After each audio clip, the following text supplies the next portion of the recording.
Now for a movie rant break, One Up presents a movie rant break.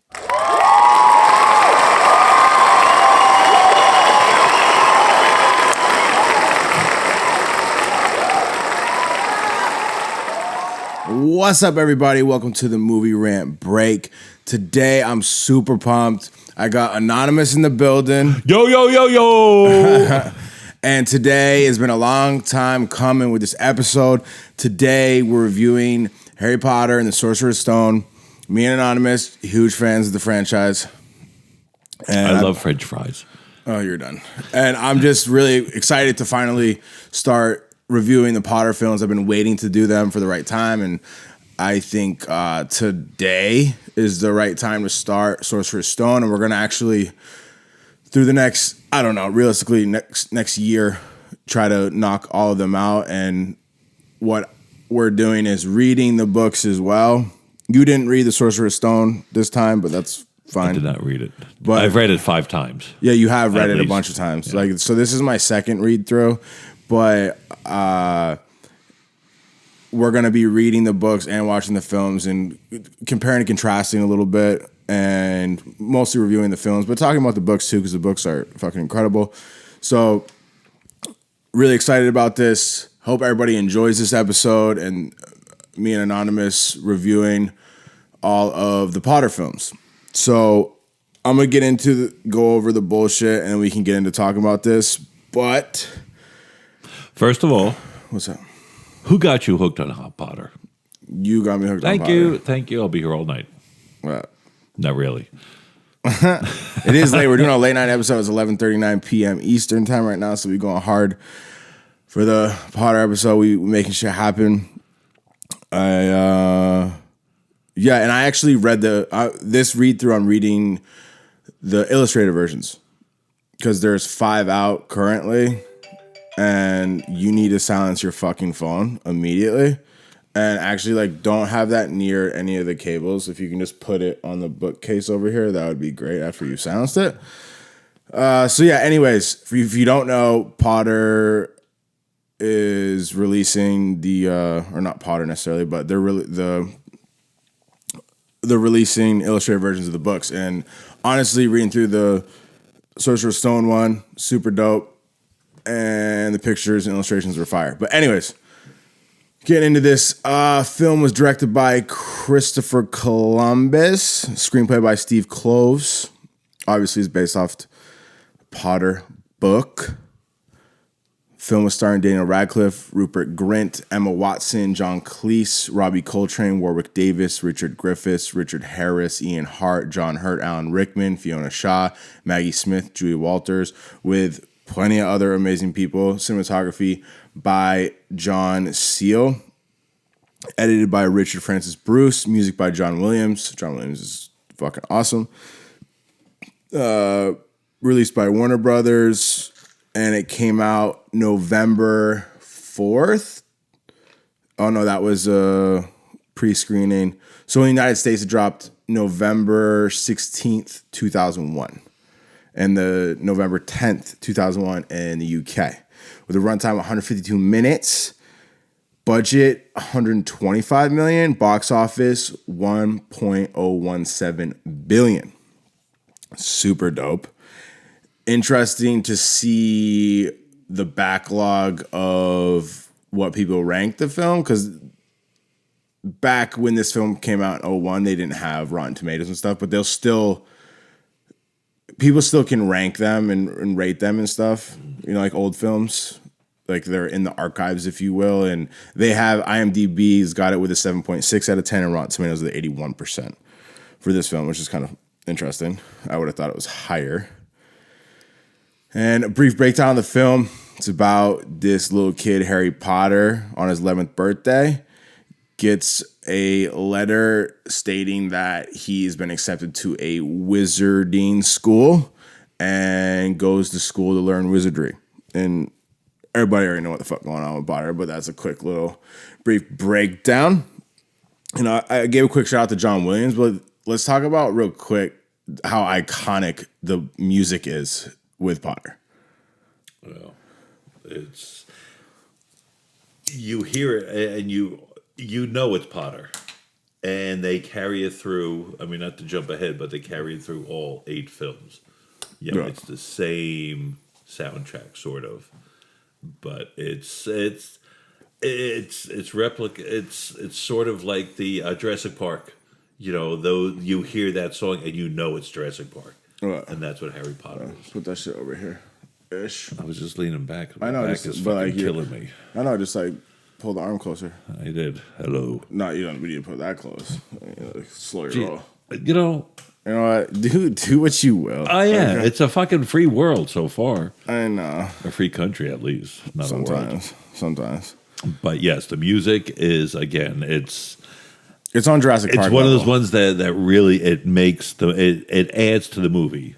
You know, it just everything came together. The movie, you know, the actors, the actresses that they got to play the parts, the way it was filmed, and then the music, it just all came together. It was one of those movies that I don't know if they would ever be able to remake it. Well, I wasn't going to talk about this till later, but Warner Brothers they're putting out a HBO Max show, and I think it's on record. You and I speaking, I think on one of the Fantastic Beasts episodes that we did a couple years ago, where I thought we were talking about if they were to do a show. A book is a season, and that's what they're doing. And to be honest, I think face value to reboot or start a TV series of Potter is sacrilegious and inappropriate. And there's no reason they should be doing that because there's so much lore that they have to work with and so much time period. Go somewhere else with the story. You don't need to redo. No, they can't because again, who would want to follow in those footsteps? Dude, how are they going to cast? It doesn't matter how, but just think, I got cast in a remake of Harry Potter. Everyone is going to be judging it. Dude, they're fucked. Yeah. I don't know why they chose to do this. Super bad idea, in my opinion. So I hope for the best. Like, obviously, it's like wearing sandals with socks. Bad idea. I mean, you got to wear socks with slides. People that don't. Actually, you bring that out. I hate people that have their bare feet out with their sandals. They're supposed to. At the beach, I guess. But Jesus didn't wear socks. Yeah, but that was a desert. It's different. If you're in a desert or a beach, there's sand. If you're at the gas station in a metropolis area with no socks on your feet with sandals, gross. Get the fuck out of here. Okay, let's get back to Harry Yeah, Potter. so Stop segueing. The notion of starting or rebooting whatever TV series for Potter is such a cash grab, and it's stupid as fuck in my opinion. And I hope the best for them, I really do. But they're setting themselves up for failure. Yeah, well, let's face it. I mean, the Fantastic Beasts and Where to Find Them, that, you know, they hope to cash in on the Harry Potter, but it didn't do as well. Yeah, and they're looking for money. They're Yeah, it's a letdown. Well, even when she rewrote that book, the Potter's Child, the Cursed Child, whatever it was. Yeah, screenwrite. Yeah, I mean, that didn't do that well compared to all the other Harry Potter things. Yeah, because of the way it's written and stuff, and also there's other authors that have their hands in on it. Yeah. And I personally would argue that she got pressured into that. Or she had this little idea, and they're like, "Oh, let's do this," and they made a play out of it. And well, of course, yeah, because the franchise is it's doing so well. They're trying to make every cent they can off of it. But it's arguably one of the most successful franchises of all time, like that, and like Star Wars and Marvel. Like those are like the big hitters. Like what? Well, hell, if Universal and Disney are going to make parts of a theme park dedicated to it, you know it's doing well. Yeah, I mean. Yeah, those are the biggest franchises, right? So, yeah, I was gonna talk about that later, but yeah, they're fucked on that. I'm gonna check it out. I can't wait to see the announcement of who they've casted because I hope if they cast terribly that they get so much shit that they cancel it or something. Like, I hope this doesn't happen, essentially. Because either way, it's going to tarnish. Agree. And that's the issue. It's going to tarnish. I mean, again, who in their right mind would say, "Hey, I'll step in and play Harry Potter"? How do you touch that? How do you even think that you could do this? Do it justice? Yeah, if I was the parent of the kid they were trying to cast, I would never let my kid act in general, but be cast as one of the trio or Snape. For that matter. Well, again, parents are going to think, "Oh, this is my kid's big break, and if he does well, my kid's big God. break from preschool." Uh-huh. I mean, because they're casting a 10, 11-year-old. It's like what you would call it. Joan Rivers said that she called Emma Watson a bitch. How before dare she her. died. That's probably why she died. I was like, "How could you do that?" It's like she had to nail one interview. Yeah, but Emma Watson, and she was set for life. Emma Watson killing it though. Yeah, well, that's what she was. Said. Belle. She said she was really good. But again, I mean, she could have done the Harry Potter franchise and retired for life. Yeah, but she didn't, and she went and got her degree at some. Yeah, because again, she had the time, she had the money, whatever. Good for her. Yeah. Like, do you know how much happiness that woman has brought to whoever she's sleeping with and watching Potter? Well, I don't know unless they pretend, "Hey, could you be Hermione for tonight?" God, I would totally love that role play. Oh, please, really, dude. Emma Watson, dude. I love in the later films, like when she finally becomes hot. Yes, it was. When was it? Half-Blood Prince. You're like, it was before that. Nah. Yes, at the freaking ball when she came down the stairs. Yeah, that's like her unveil moment, but she's like fucking 16. Doesn't matter, but she changed. She changed from a little kid to the freaking hot woman she's going to be. You could see that's what was coming. Yeah, but it's not till like Half-Blood Prince where she's like hot. In my opinion. Anyways, fun fact about the music aspect that we were talking about. Michael Jackson actually pitched an idea to J.K. Rowling, wanted to do a Harry Potter musical. I thought it was a cool little fun fact. And she was like, no. Yeah. Like, so, yeah, getting the film. This film's obviously, there's a little bias in this, you could say. There's a lot of things I think both of us can overlook because the entire series and how much fans we are. So some people might talk shit and be like, when we're talking about these early films, you can pick them apart. Well, again, I mean, the early films, if they were kids, that's why a lot of people had trouble with it. It was like, oh, they're cute little kids and this. And it wasn't really like the life or death battle that it turned into later on.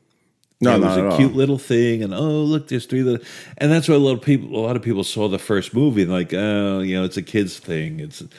But it really wasn't. I mean, if you followed along, you saw where it was going. And it was just, I don't know. I find it very hard to pick anything wrong with the movie. Yeah, I mean, I'm going to be kind of critical just out of respect of being a film critic of sorts, right? One thing that can be a conversation point is the CGI, right? So it's 2001. Yeah, but you have to remember, that's back in 2001. Yeah. You can't compare it to what's available now. No, absolutely. But I guess there's better ways to approach certain elements in the film depending on what they're trying to do. For instance, some things age poorly. Mm-hmm. The Quidditch thing, think about 01, like super ambitious to incorporate Quidditch, which they have to, but it doesn't look great.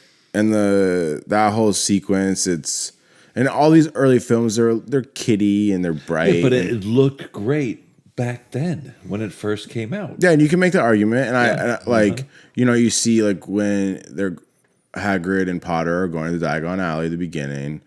The bricks look pretty fake, but yet again, is what it is. And the troll scene with Harry on the troll's shoulders, and Harry looked pretty rubbery. And there's a couple other parts, the rubberiness, like the CGI looks kind of rubbery, like the humans look really fake. Right. And overall, I'm not going to shit on them. For '01, it's really fucking good, Yeah. but it just aged not so great. But only it didn't age great because of advances in the technology that they're using.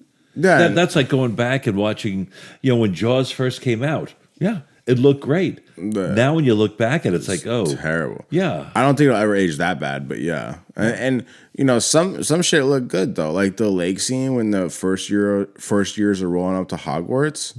So iconic of a shot. They're in the boats and you see Hogwarts lit up. Hogwarts looks like a real place. It doesn't look fake. And I thought like the Hogwarts ghosts look cool. Yes. And when the face is coming out the book, that's cool. Like most of it is pretty good. There's just a couple points where you're like, for me now, you look at it and you're like, yeah, that's a little aged. Right. But overall, I think the CGI is really good. But there is something to be said with how it ages, right? Because I think some directors, in my opinion, like when there's too daunting of a, say in this scenario, if you got a lot of CGI things you have to implement in a film, I feel like there's ways that you can kind of work around it, and maybe it can be more what's the word, flattering, instead of like hide it almost sometimes and not make it so much at the forefront. Obviously when you're doing a troll, like the troll is there, but there's, say, in a Quidditch scene,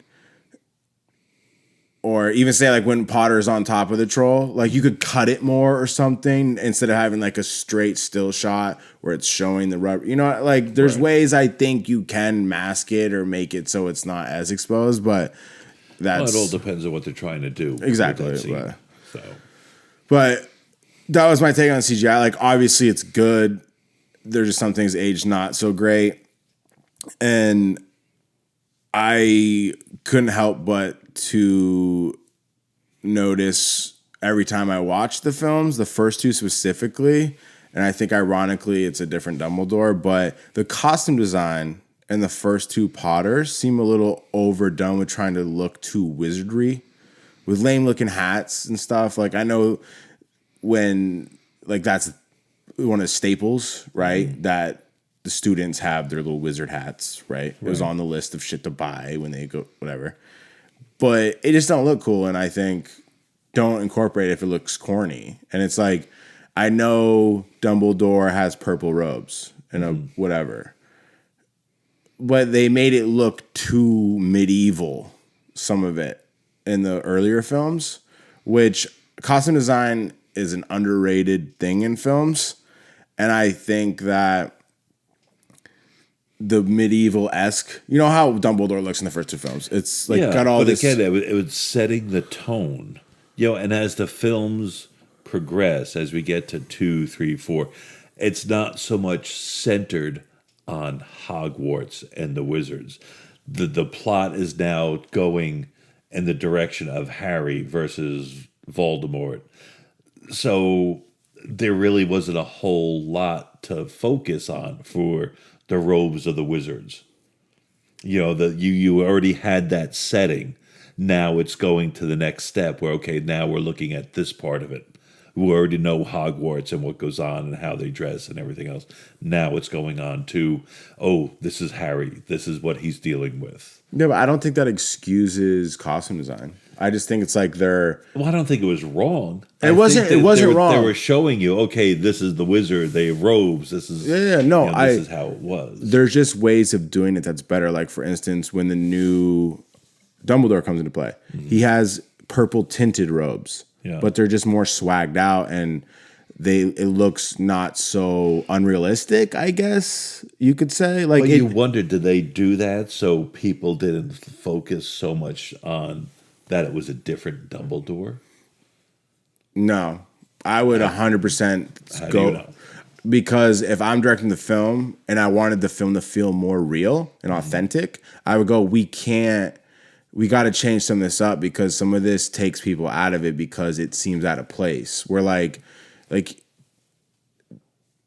it was too like gaudy almost and just too flamboyant, and it was uncharacteristic of the world that they were creating. Like it fit kind of, but Well, yeah, it fit the first Dumbledore just because I believe he was taller than the new Dumbledore. So those robes fit him well. They flowed and whatever.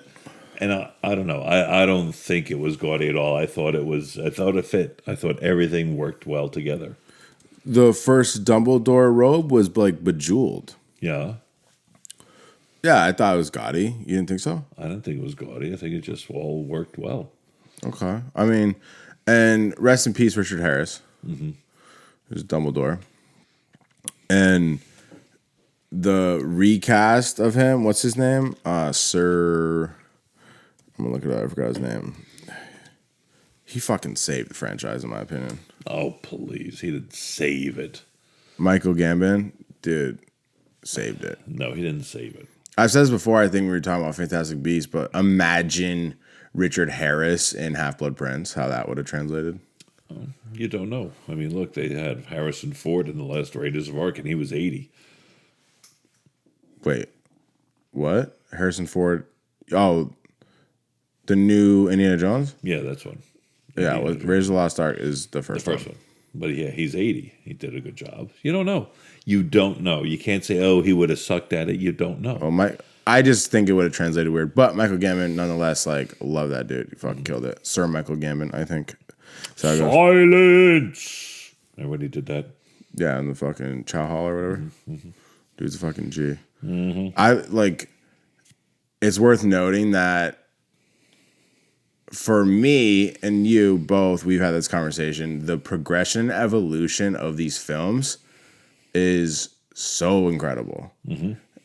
Each film gets better and better. And that's why I tell people, because a lot of people have only seen the first or second, and they're like, I didn't like it. And I'm like, dude. They were kids. And it's like, oh, this is a kid's film. Yeah, I didn't like it when I was a kid, per se. Like, I didn't not like it. I just was like disinterested. I was like, okay. Like, I remember watching the first two when I was like, what? I'd have been like 11, 12 or something like that. And I was like, those weren't as bad as I thought. Mm-hmm. Basically, as a kid, because I thought like the nerdy kids that were trying to look cool and have the biggest book were into it type thing. Because when Goblet came out, I was like, you're in fourth grade, like relax. But when I remember seeing the films, I was pleasantly surprised it wasn't that bad. And then watching them as an adult, it was so cool to watch the progression of not only the story progress, but just the way I think film progressed and the way that they were dialing in their craft and how you can just tell like they really give a fuck what they're doing on this film franchise. Oh yeah, because by what was it? Well, after the first film, they knew they had a hit. Yeah, I forget how far behind the films were versus the books.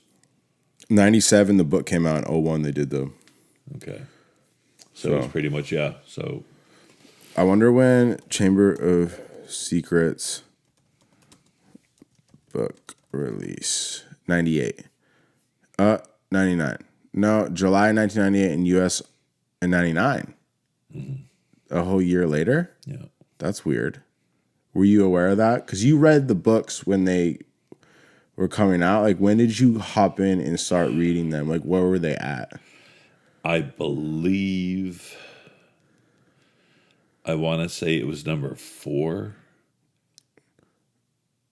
Was it the size of the book that caught people's attention?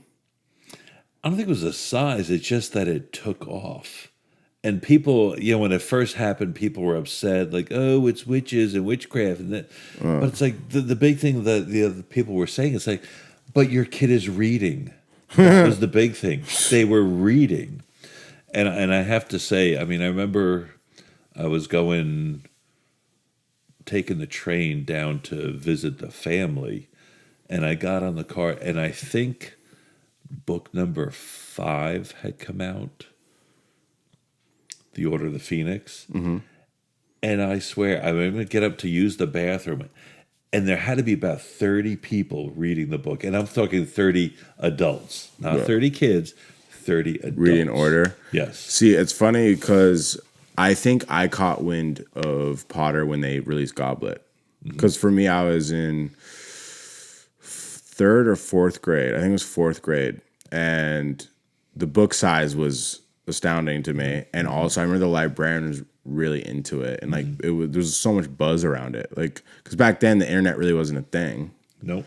It was super minimal, and yeah, like when shit was going viral or just culturally popping, like everybody knew about shit like that. You know what I mean? Like if a good movie was a like amazing movie, like fucking like The Matrix. People were like, "Yo, have you seen The Matrix?" You know, it came out. You know, it's like some crazy cultural phenomenon. And I think when people saw the movie and then realized the book had so much more detail, I think that's what turned people to go and start reading the books. Because we've talked about this before and how the movies cover certain aspects, but like everything else, the book gives you so much more detail. And it follows through in all the books. Stuff that they talked about in book 1 and 2, they also reference in books 5 and 6 and 7 and so on. So it was kind of neat to see that. And, like we were talking about before, once you see the movie, you go back and read the book, now you have a better picture. Not that the book doesn't give you descriptions of everything, but you have a better image in your mind when you start putting, the images to the books. As far as characters and what's going on. Yeah. What was the point? Actually, let me ask you this. What was the first thing that made you read the book? Because if they were on, you said Goblet when you started, like what made you go, I'm going to read the book? It was all the buzz that was going on about Harry Potter. Everybody was talking, and there wasn't a bad review about it. People liked the movie, and it was so. The movies were fantastic, and I thought, I said, you know what, I want to see what everything's about. Because you were an adult, so like when you were hearing buzz about it, were like people at work talking to you about it? People at work, the radio, everybody was talking about it. And like, what were they saying? They're like, "Go check out Harry Potter." Like, what was? There wasn't a bad review about it. But what? Out of curiosity, like, what was the radio or like what? Just how it was doing so well in the box office and people. Oh, the books though. It's like in the. Well, I don't get it. I mean, the movies were doing so well and everyone was talking about it. That's what led me to say, you know what? I want to see it from the beginning. I want to read the books first before I start looking at all the movies. So do you think the time frame of you picking up the book was shortly after the first film was released? Like 01? I don't think it was after the first. I think it was... Because Goblet came out on July 8th, 2000. I want to say it was somewhere around there. Maybe it was number 3. I don't really know. Because I didn't see the first 2 in the big theater. And then you were like in it. And when did you know that you were super into Potter? Like, because you picked up the first book. I'd say it was after the first book. You were like, I think because I got the box set. So maybe it was when number 5 came out. Because that would have pushed it back. Maybe it was number 4 or something. I don't know. Though. I remember I got the box set. And I said, okay, I'm starting from the beginning and reading number 1. And it was read right through them all. Then it's like, okay, you're caught up. And everyone is waiting for when the next mode came out. And I think it was number 5 that came out. I mean, everybody was waiting for it. Yeah, let me see when, because they dropped every year from 97 to 2000, the first 4. And apparently the US had to wait an extra year or whatever. Because I don't know if it was because we're slow readers. That's fair. Let me see, Order of the Phoenix.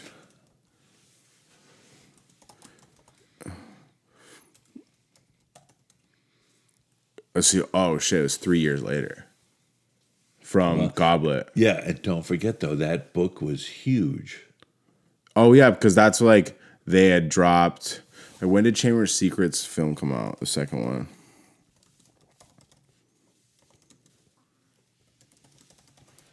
Oh, 02. So, like, Order of Phoenix was a 3-year... They were dropping Potter every year for 4 years, book-wise. And then they had 2 movies come out.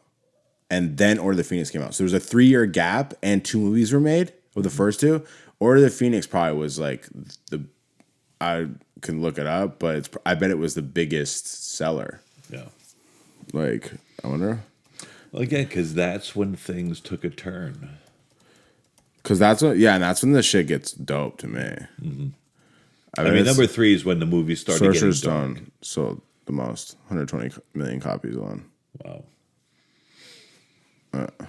But like, think about you're getting that book every year and like how good this literature is, and then you have to wait 3 years and they drop 2 movies. Like, I bet people were fucking so hyped to get Order of the Phoenix. When it said it was coming out, there were lines of people waiting for the books. Dude, I would have too. And like, she didn't disappoint either because it's the longest book. Yeah. It's like a fucking 1,000 pages. The whole series, there was not a bad book in it. Dude, there's not even a bad movie in the series, luckily. And unfortunately, hopefully, they don't botch this show. If the show, like, what if the show is cool?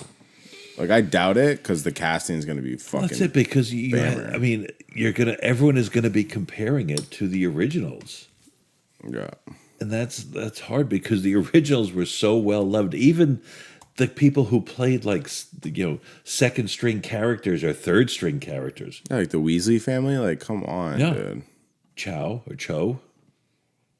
Oh, and she don't come into but again, though. I mean, people know who she is. Luna, she didn't come in until when?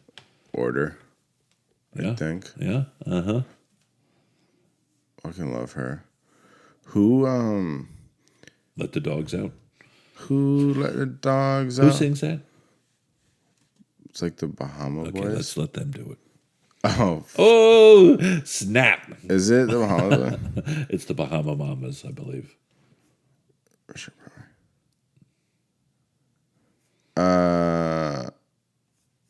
Let me check. Like, what? Who let the dogs out? Yeah, who let the dogs out?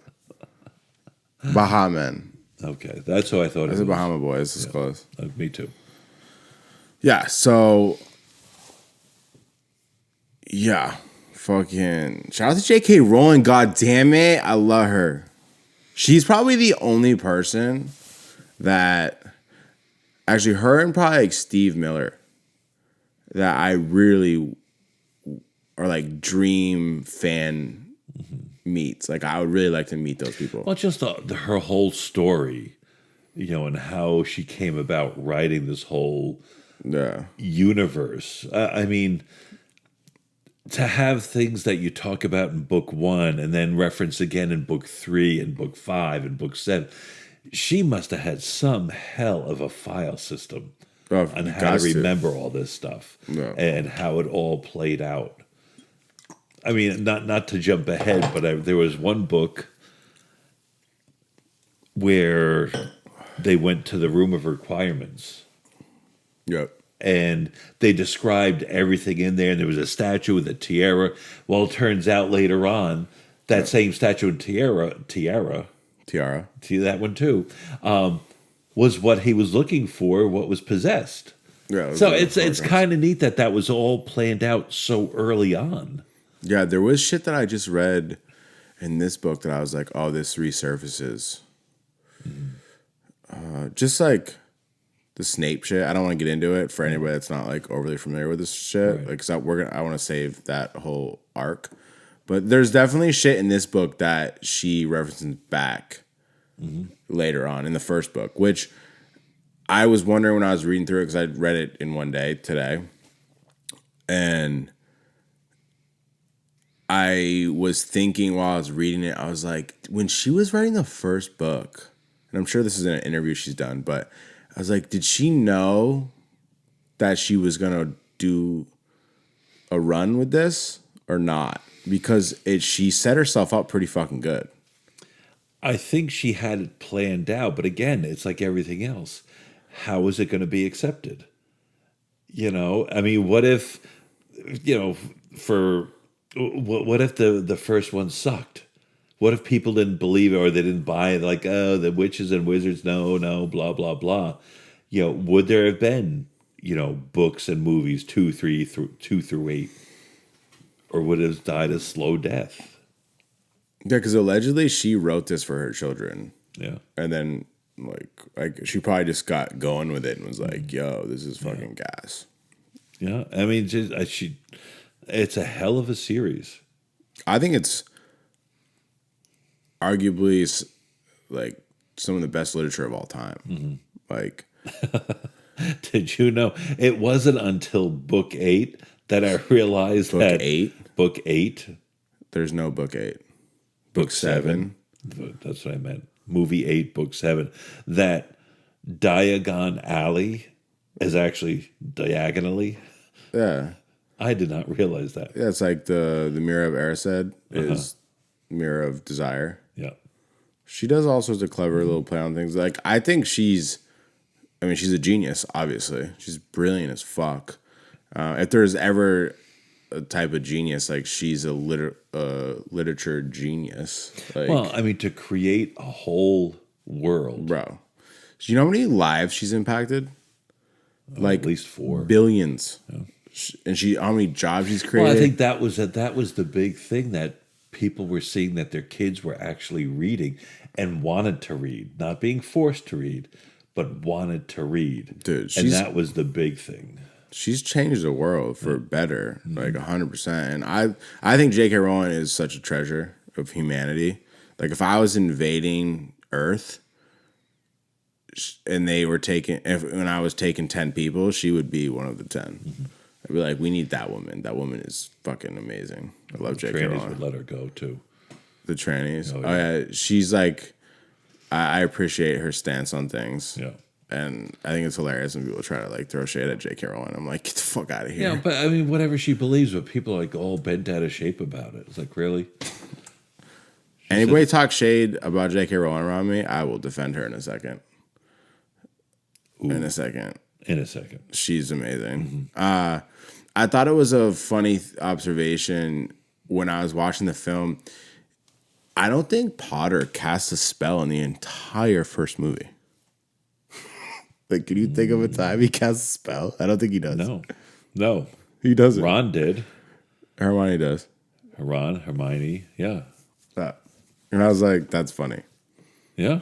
He like doesn't cast a spell. And we go back to the early on in the film.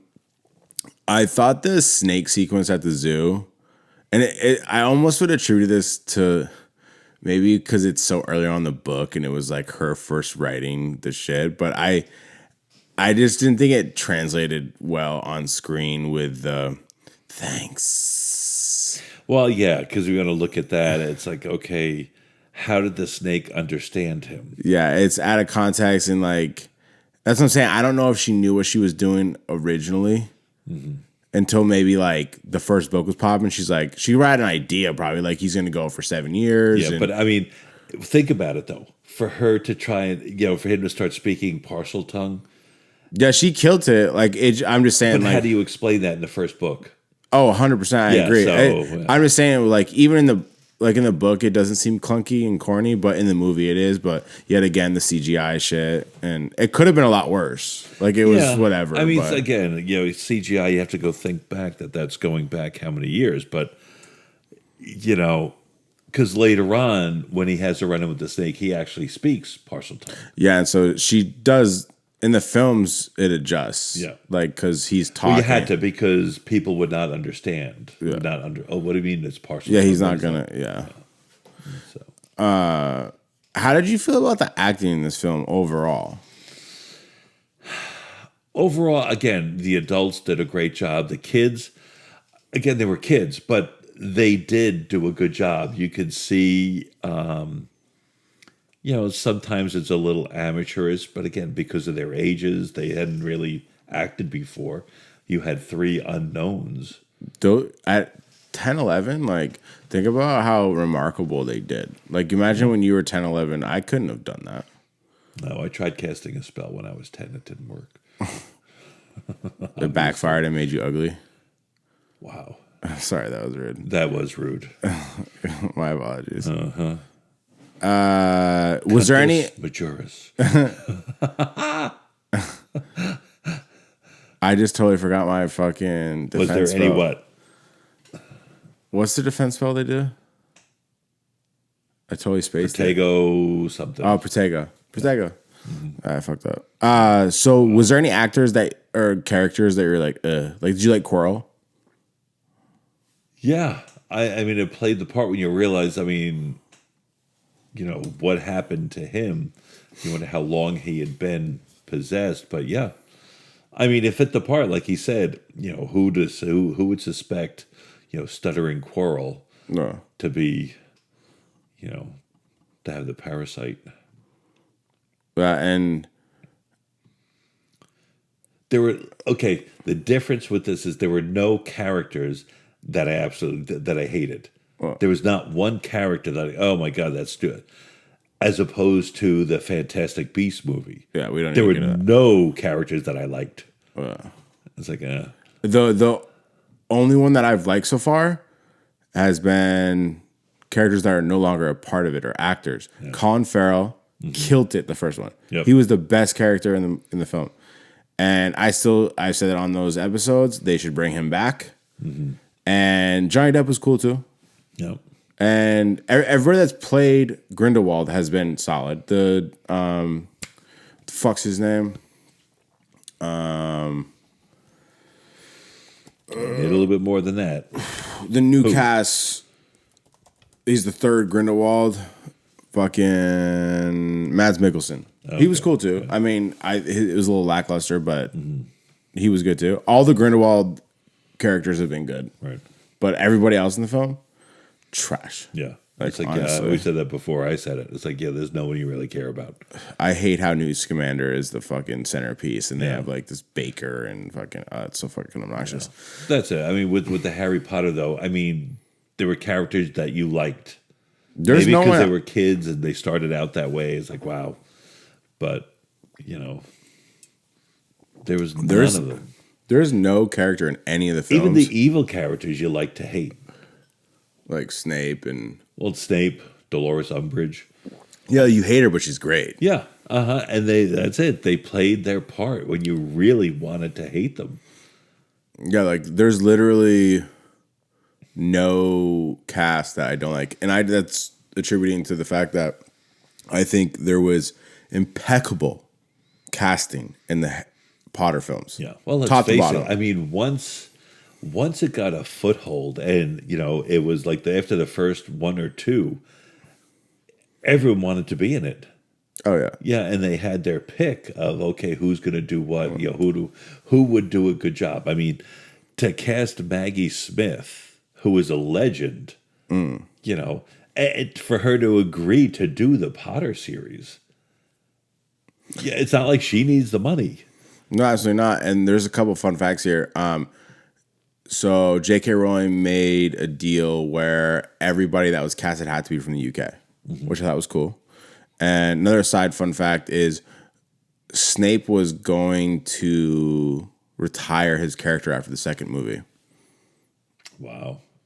And then J.K. Rowling pulled him aside because at that time she was pretty much done with the fifth one, I think, when she had pulled him aside because it was after the filming of the second one, and he was kind of done with it, and she told him some elements to his character, and so he stayed on. And he was the only person that knew where kind of the series was going, so he stayed on. And that's it. I mean, don't spoil it. I'm not going to spoil it, but the whole evolution of that and how it changed. Dude, it's so fucking good. Like, and I think it's really cool because I always say that villains make movies because they do, and it's just so interesting the change in the cinematic feel to the series when Voldemort comes into fruition in Goblet. Like, it's an immediate, okay, this shit's dope, and then because it's the end of Goblet, and then like Order of the Phoenix, the movie is so much better on so many levels. Yeah. Just everything. And I know the whole series, they've had numerous directors doing them, and I think it's cool that they did that, and I think it was a good move. But man, I fucking love these films. They're so fucking good. And I get discouraged sometimes because people shit on them, and I'm like, listen, I used to shit on Potter back in the day, but if you really take this for what it is beautiful literature, super dope, and there's a lot of value in it, and it's interesting. And I think what they were able to do with the film adaptations was incredible. And if you take the time, yeah, it's a lot of movies, but there's a big payoff. Like, it's fucking cool. It's like, I'm not a huge fan of Lord of the Rings, but like watching the Lord of the Rings films is cool as fuck. Like, you gotta respect Well, again, it. and the books, they give you so much. So much. Yeah, and as they go on, I mean, the book's getting bigger and bigger, and there's so many different plots going on. Yeah. That's what's cool about the You know, books. I mean, the movies don't, obviously, they can't cover all the plots, but they do the major ones, and They did a they good job with reference it. some of them. But yeah, it was just amazing. It's an easy read. It's definitely worth reading. Yeah, I was super pumped after reading today. Like, I went and got into the book, obviously reading it, and I'm like, now I want to read the next book. Like, I'm probably gonna start reading Chamber of Secrets tomorrow, because once you in it, you in it. It's like when, for us, anyways, when we start watching Potter, like, we going cover to cover. We're not gonna watch the first one and then not watch the second one within a couple weeks. I'm not gonna just watch the first one. It's always cover to cover. Right. And you can't start in the middle. You can't say, I Fuck think I'll no. watch number 3 first. Yeah. Fuck no. It's always cover. I mean, I'm sure everybody does it differently, but we like to go cover to cover, and it's super dope, and it's so rewarding. Like going book to book and like movie to movie, like once you're like in it and it's fucking Well, again, awesome. because it's it's telling a story. It's not like, oh, here's book 3. We're going to go to this point, a different scenario and whatnot. It's the next book takes off where the last book ended. Yeah, And that's it's one big long story. it's 7 years. It's sick. I love how it's segmented. It's like a school term, and then it's like summer, and like, Yeah. like she chooses where they pick up each time. Like sometimes it's like middle summer, sometimes it's like end of summer. And like sometimes it's just I got super excited reading it today. Like I was cramming a little bit with trying to finish it because I got caught up, but I was like, man, these books are so good. I can't wait to keep reading these. Like, because like I've read through the series once after I became a fan. I watched the films and I read the books, and when I read through the books, it was shortly after we had probably watched like 2 or 3 cycles because I was like into it, and we like did a big run or whatever, and it was what do I want to say, like just like it was just like a lot of Potter that I had ingested, and then like reading it was like, I don't want to say redundant, but it was like I just had been watching them, and now to have not read them for a while, and I haven't watched Potter in a while, to read the literature and just see the in between moments and the monologues. Yeah, I think when you see the movies and you go to read the book, you're so familiar with the movie that you sort of gloss over a lot of things. Yeah, and I'm not right now. Like, even though we just watched the first movie, being that I'm so familiar with the material, it was cool to read this because I was like, this isn't in the movie. So anything that wasn't in the movie, I was really in tune with, and I actually took notes on things that I thought was interesting to me. I didn't take notes on everything that was different, but some of the things I did take notes on, I thought was interesting. I can just run through these. If you want to make a comment on it, go for it. But one of the first things I noticed early on in the book was the opening scene with Dumbledore dropping off Potter at the Dursleys. He was eating sherbet. I think it was lemon sherbet on Privet Drive. And the bike Hagrid rides in to drop Potter off was loaned from a young Sirius Black. Yeah. Okay. And then early on in the book, I think it's chapter 1 actually, it touches on and explains more the day leading up to Potter being dropped off, with Mr. Dursley going to work and seeing McGonagall as a cat reading a map, bars, and people in cloaks whispering the name of Potter, and his whole day before, and it was just extra, right? Right. And then there was Dudley's friends. One of his friends, Piers Polkus, goes to the zoo on his birthday. In the movie, he's not in it. Right. It was just a family. Yeah. Like I said, there's things I'm not addressing, but there's just some certain things I jotted down. When Hagrid goes and picks up Potter on that like island or whatever, he stayed the night and cooked sausage and just like had a sleepover. Do you remember that?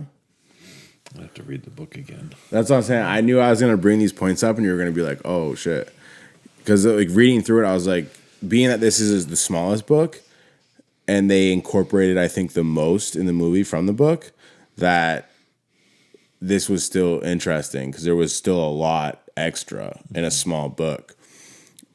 But yeah, like I said, he cooked a meal when he picked up Potter and stayed the night. And then Harry first meets Malfoy in Diagon Alley while getting his things for his first year, and also on the train with Crabbe and Goyle, where in the movie he meets him on the steps leading to Hogwarts after they cross the lake. the lake. And after Potter goes to Diagon Alley to get all the shit with Hagrid, he actually goes back to the Dursleys for a month after he gets all his shit. Which in the movie it kind of just like segues. He got his stuff and went right into Hogwarts. Right? Yeah, but the month of August he like chills at the Dursleys, which I thought was an interesting element. And then the Sorting Hat sang a song. Yes. At the hall. But didn't do it in the movie. Yeah, and I think that was a good move. We don't need to. Yeah, I mean, a lot of stuff they cut out. Was it really necessary? You know, the fact that Harry went back to the Dursleys for a month. No, I think everything. Like, to be clear, I think everything they cut out, as far as I know, in this movie, was a good move. If I come across something, so moving on, I will address that could have been cool, but I don't think there's anything that I noticed that should have been in the movies. So shout out to Steve Kloves for writing a good screenplay, because I think he wrote all this screenplay for all the films and for Fantastic Beasts. Neville is with the trio when they first discover Fluffy, which I didn't recall. And Hagrid keeps Norbert for a couple weeks before getting rid of him. And they end up, the trio, coordinate with Charlie Weasley, which for anybody that knows, he studies and takes care of dragons in Romania. So they send like an owl to him saying that Hagrid has a dragon, and then Charlie agrees, like, yeah, no, I'll take him. And then they devise a plan to have Norbert picked up at the tallest astrology tower in Hogwarts. That's right, yeah. And in doing so, it changed how they got detention, because Ron got bit by Norbert and he had a bad reaction to the dragon bite, so he was in the infirmary, right? And so Hermione and Potter take the invisibility cloak and Norbert in a cage and go up to the astrology tower and gets picked up. And Malfoy knows of the plans because he overheard some shit, whatever, tries to snitch on him, but they have the invisibility cloak when they're going up to meet Charlie Weasley's friends that are picking up Norbert, and they forget to use the invisibility cloak to go back after they drop Norbert off, and Filch catches them and they get attention that way. It's not from Malfoy seeing the dragon in Hagrid's hut, which he still sees Hagrid and Norbert in the hut, but he doesn't snitch immediately. Like in the movie, he sees and snitches, and like they all get attention. But Neville also serves the tension as well in this whole situation. And then, so Neville is in detention with Hermione and Potter, but Ron's not in detention. Where in the movie, Ron, Potter, Malfoy are in detention to go to the Forbidden Forest. Right. So that whole situation was changed, which I didn't recall from my first read through. Yeah. Do you remember that? Vaguely. It's time to read the book. That's what I'm saying. I knew you were going to be like, oh, shit. Because this book's so small, and there was like these discrepancies, which made the read really interesting, actually. Because I was like, oh, shit, what are they doing? Let me see. Oh, and then when they go on detention, there was more interactions with centaurs. And there was like this exchange with Hagrid and these other two centaurs before there's that exchange with Fiennes, or what's his name? Fiennes or something, with the Voldemort and Malfoy going off. Like they split up differently, and there's more centaurs or whatever. And the Potter used this flute that he got from Hagrid for Christmas to lull Fluffy to sleep when they went to pursue what they thought was Snape. Because remember in the movie, there's this ongoing playing harp. Right. The harp is in the book, but it's not playing anything. And so Potter plays the flute that Hagrid made him to subdue Fluffy so that they can get past him. And I thought it was funny that like he was like playing a flute, and I was like, that was a good move. Like, take that out. But I don't remember that either. And when they're going through those trials, they all take part in chasing down the flying key. It wasn't just Potter. Right. Yeah, and didn't they weren't they all on brooms? Yeah. And I guess not it's a huge point, but when they're in the what the fuck is the roots? What do you call them? The roots. The first part when they drop down on the trap door. Oh, Devil Snare. Yeah, so in the movie they don't move to get away from the Devil Snare, but in the book I think Hermione casts like a fire spell or light or something. Well, she did that in the movie too. The light? Yeah. Remember, because they both dropped down except for Ron. And she was, word. I remember something. What is it? Devil Snare, a lot of fun. It was different. I think the way it played out, like they all got out at the same time versus like Ron being stuck up there. But yeah, fair enough.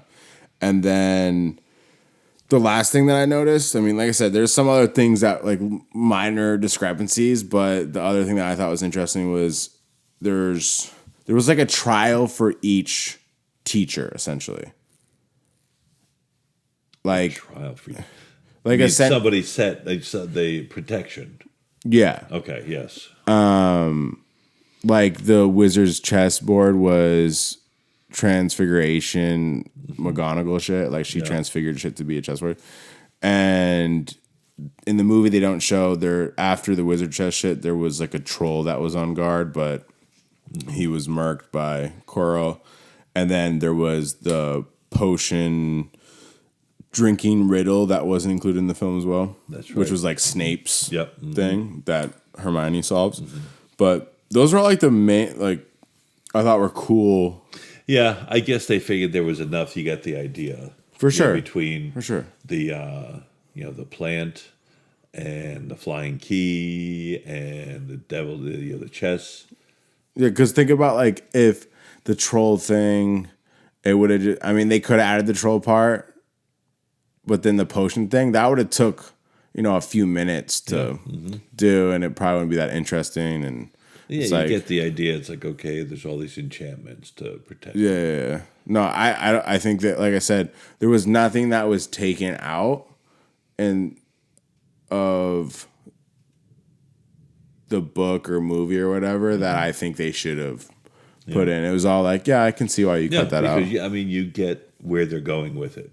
Yeah. It's not like they took something out. You're like, what is this? What's going on? So, you got to give respect to the setup and the world building with this film. And like I said, I don't think it's like the best film of all time, but just the fact that it's an origin film, you could say. And it is a really good movie, and I personally really like the film. Obviously, solid origin story. And like the way that they created this world and by a big element of like set design. Like the set design helped with the world building a lot. Like you felt that you were in Hogwarts, and it was such a good starting point for everything. Like you created this, what Hogwarts looked like and who the professors were, and yeah, it was, I mean, like you said, it was a starting point, and that's why I think they spent so much time at Hogwarts. Tell you what it is and what it means to be there. I think it set the tone, but that is the birthplace of the whole thing. That's where we find out Harry Potter, why he's famous, and what's going on. Yeah, and it's like I feel like you have to give respect to this film for laying so much groundwork. Like I said, great set design, and like it just allowed you to get so enveloped in what was going on, and then like building off of it, like in the same way the books do. It was a really good translation. Like the way they created Diagon Alley, like Hogwarts, like it was so dope. Yeah. And people that don't respect that, I'm like, you're missing this great element of what this film is doing. Like there's, you could be like, oh, it's a kiddie thing, whatever, but it's setting up such a good future for the franchise. And I think that's why a lot of people had trouble watching it, because the first, one or two films, you get the impression, oh, it's a kiddie film. Because it was cute, and look at the little kids, and they're doing this. But, once you get past the second film, things start to get a little darker. Yeah, and the development is so uncanny. Like, there's not many things that develop on this. Like, film-wise, like, you could say TV shows do kind of... I mean, look at this film as, like, a TV show type thing, right? Sometimes the first season is not the most exciting season, but it sets you up where you become like this huge fan, and like it becomes, it allows it to be super dope because they've spent all this groundwork on creating this fucking like world. Yeah. Well, you right on that. Yeah, hit the nail right on the head. It's the wizarding world. And that's how it was always referred to, the wizarding world of Harry Potter, because it's another whole world. Yeah. And she did an amazing job with all the details, and it's just one of these books that will stand the test of time. Dude, they're fucking incredible. Question. Why do you think they sent the children in the Forbidden Forest as punishment? Isn't it dangerous and life-threatening? Doesn't that seem retarded? Yeah, but that was the punishment. Remember what Felch said? They used to hang them by their wrists? Yeah, there was a time... No, by their thumbs. The wrist. The screaming. He said the thumbs. It was the wrist. He said the thumbs. What's the wrist? Yeah, he said the thumbs. I'm right. Check tape. Yeah. Oh, look. Oh, anonymous is correct. Just said to flash the screen. I'm right. I don't need to look it up. No. You're going to lie anyway, so it doesn't really matter. Oh, really? Yeah. So, But it seemed a little dramatic. Well, it was detention. It was detention. And Hagrid had to go look for the unicorns, so... So there's been a lot of recasts and stuff, and we'll get into that in the other reviews, but Richard Bremer was the Voldemort in this one, the voice actor, and then Ralph Fiennes or Fines, I think. Fiennes was recast as Voldemort, which is dope. I mean, it's not a huge noticeable thing. No, because you really didn't see him.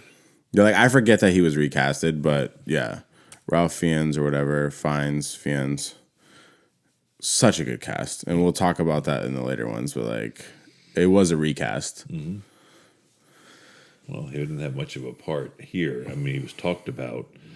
You only saw his head when he was, On Quirrell. Yeah. Let me ask you this: do you like the cause of death for Professor Quirrell, or is it lame to you? No, it falls along the whole lore of Harry Potter. Yeah, and why he survived the first time he was tried to be when they tried to kill him. Well, it was a tie into the love and the whatever. It just I could see someone being like, "That's stupid," because it's not. No, she sacrificed herself for her son. Yeah, the sacrifice of love, which made it fatal for him to touch her. And the fact that Quirrell was still he was Voldemort was part of Quirrell. Right. So one thing I thought was interesting and reading through again, I was like, what the fuck was Fluffy, right? He's protecting the Sorcerer's Stone and whatnot. Fluffy never makes another appearance in the series, and I thought it would have been cool if it was implemented in the final battle or something. Yeah. Wouldn't that have been cool? Yeah. Like, it's not mentioned at all in any other books. Like, Fluffy's just gone. But I think it might have been a cool, like, the final battle for sure would have been sick. Yeah, but then they're using, the dog to fight. Is that bad? Oh, it gives the wrong thing. They were defending. I don't think they were looking to, have Fluffy as their guardian. I just think they were trying to defend it. They made the statues fight. Yeah, that was sick. Yeah. Because they were still the good guys. So. Who's still the good guys? The witches from Hogwarts. They were still the good guys, so they're not going to use, the animals to fight their battles. They were defending the castle. Because you notice that the Death Eaters, they had all the spiders. Yeah. Trolls. Mm-hmm. That would have been sick, though. If Fluffy was in the battle, like, just chomping on a troll. Like, that'd be fire as fuck. Yeah. Side note, super random, but the kid on the Slytherin Quidditch team he has the most jacked up fucking teeth I have ever fucking seen. I think it's supposed to be Marcus Flint is the character's name. Mm-hmm. Holy fuck, those teeth are jacked the fuck up, though. Were they real? I think so. Yeah. Yeah, well, again, because Slytherin is, the evil house. So what more to look evil than have someone with nasty teeth? What is your favorite thing about this movie? Favorite? I think I have a favorite thing about that. I just like the way it all flows together. There's not a dead spot in the movie. Sometimes you go to a movie and it's like, oh, it's great, and then it's like, oh, this is kind of boring. Yeah. There was not any of that in any of the movies. No, I agree. But stay focused on this one. It was just, it told the story at the beginning of how it all started. You learn more as the movies come out, but this gave you a good starting point. Absolutely, and I think that's like, I don't want to undermine that because it's an origin story, and it was such a ambitious task, I think, to take this on, and they didn't really know when they started doing it what it was going to be. No, too, and because you had a bunch of unknowns. Could they do the job? Can they make it believable? Yeah, and they didn't know the direction of it either because when they first did this film, only 4 books were out. Yeah. And then like it started to change, and I really am so thankful the films are the way they are. Like I love all of them, but 5 through 8 films are fucking gas. So fucking gas. They're all in my top 10 films of all time, I think, ish. I mean, I don't know, ish. They're all fucking incredible, but is there anything that you don't like about this film, or like a least favorite thing?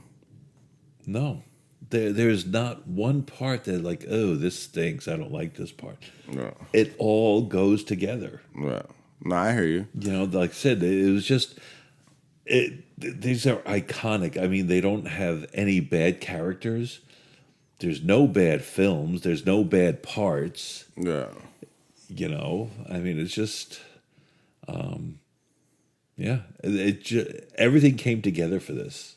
I think so. And like they built off it really well, in my opinion. Like, and we'll talk more about that when we get to the later films, because it just keeps getting more interesting. But who's your favorite teacher, professor, whatever, if you had to pick? I like McGonagall. Just from this film, we're talking just these teachers right here. Yeah. McGonagall. You know, she's got that dry sense of humor.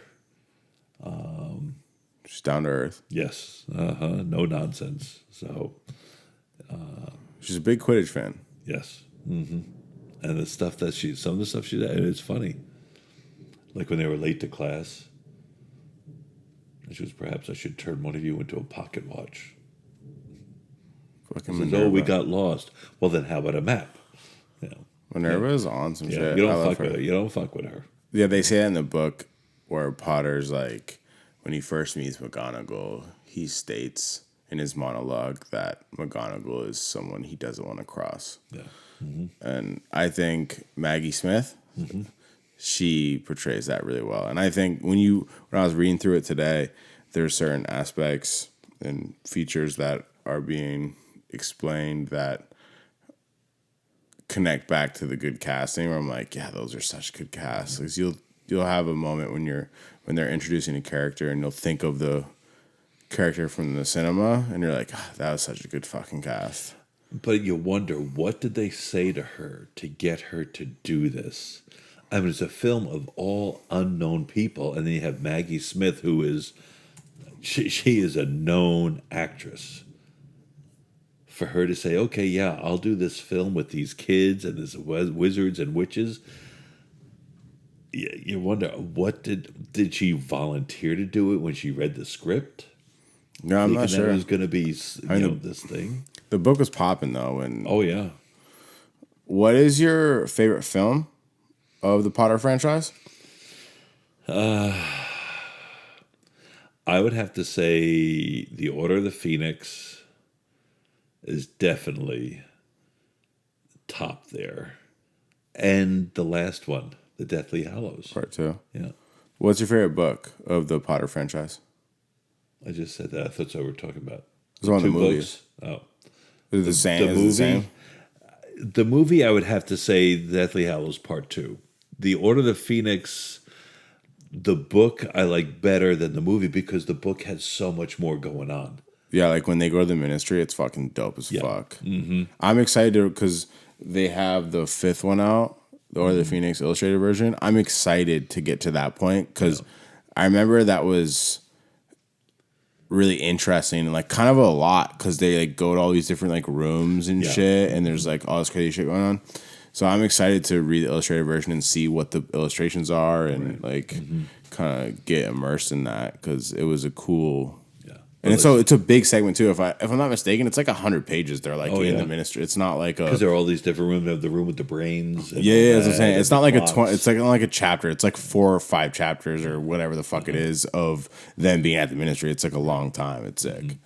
Yeah, but book 5 was probably out of all of them, probably my most favorite book. It just, there was so many subplots going on. Yeah. And they all came together. They all tied together.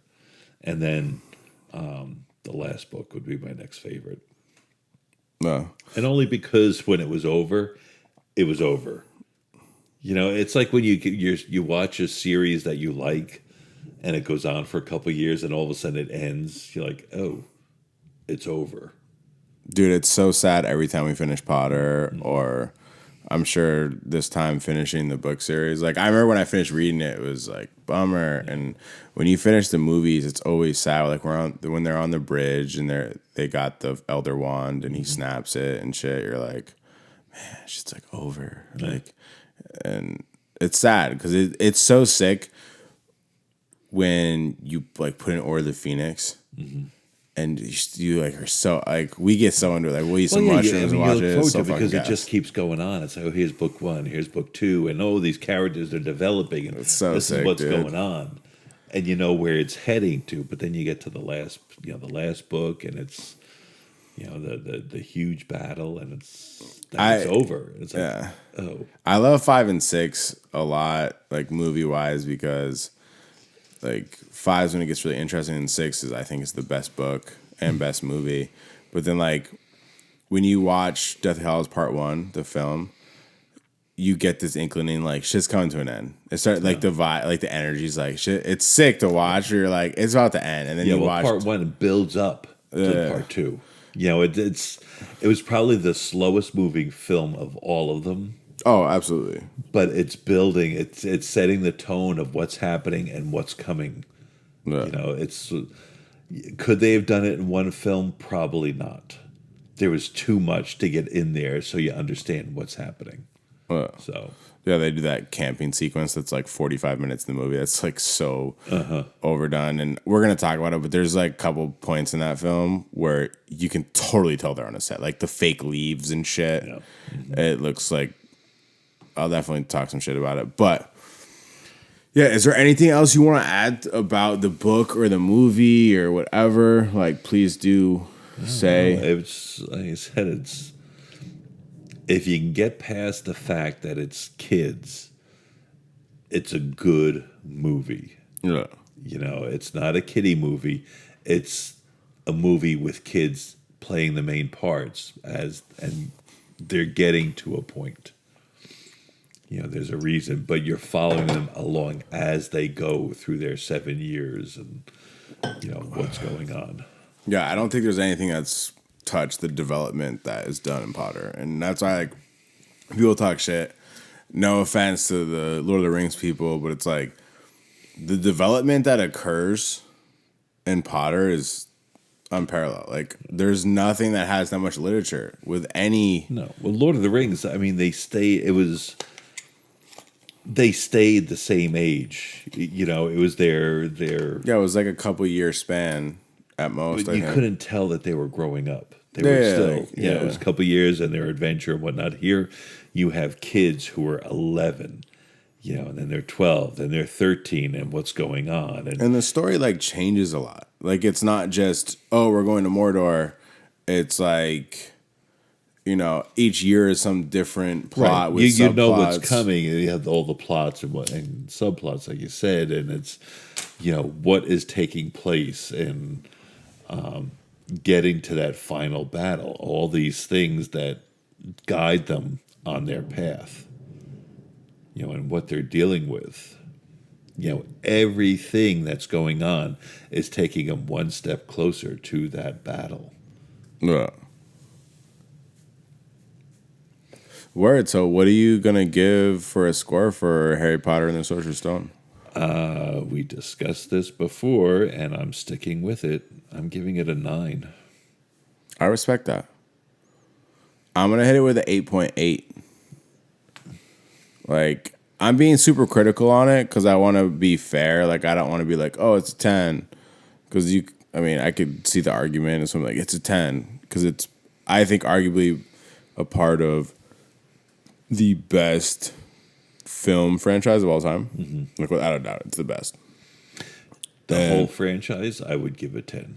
Oh, absolutely. The franchise, definitely a 10. But, like, if I'm being critical, there's things that you can pick apart, like we're doing, the CGI and, like, a little acting and, like, set, fucking costume design and shit. Like, you could, Yeah. You can I pick mean, apart the some shit. acting, you forget that these are 11-year-olds. Yeah, no, and they killed it. And, I think, like I said, there's things to acknowledge that were not nearly as good as the later films. Mm-hmm. And it's definitely not equal to those films, but I think it's a damn good movie. Yes. Like, I think it's a great movie. And I love these films, and I love how these films progress and evolve, and I love these films. I think these films are fucking great, and I think the books are amazing. They're my favorite books and my favorite movies. I mean, at the end of the day, and fuck yeah, I think it's dope. Word. Definitely. Is that all you got to say? That's it for me. Word. I like your Muggle t-shirt. It's just dope. Thank you. I am not a muggle, though. Yeah, I know. You're definitely not. No.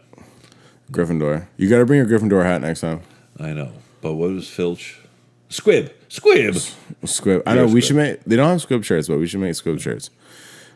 But Anonymous, thank you for coming on the show, dude. This has been a long time coming. No problem. Yes. Thank you. It's like a little late for me, but it is. It's definitely good. late. It's definitely a show that I wanted to do. Yeah, we're gonna do all the shit, the whole series. It's gonna be dope. And yeah, thank you for being on the show, dude. I hope everybody appreciated your knowledge and wisdom.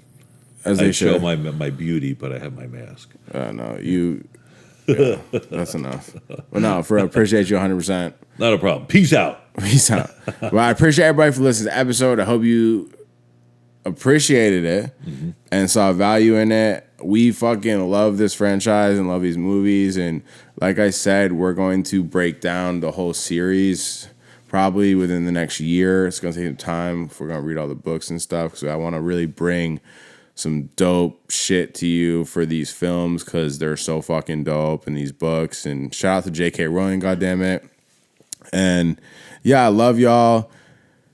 Stay Hydrated. Stay hydrated. Stay wizarding and witching out here.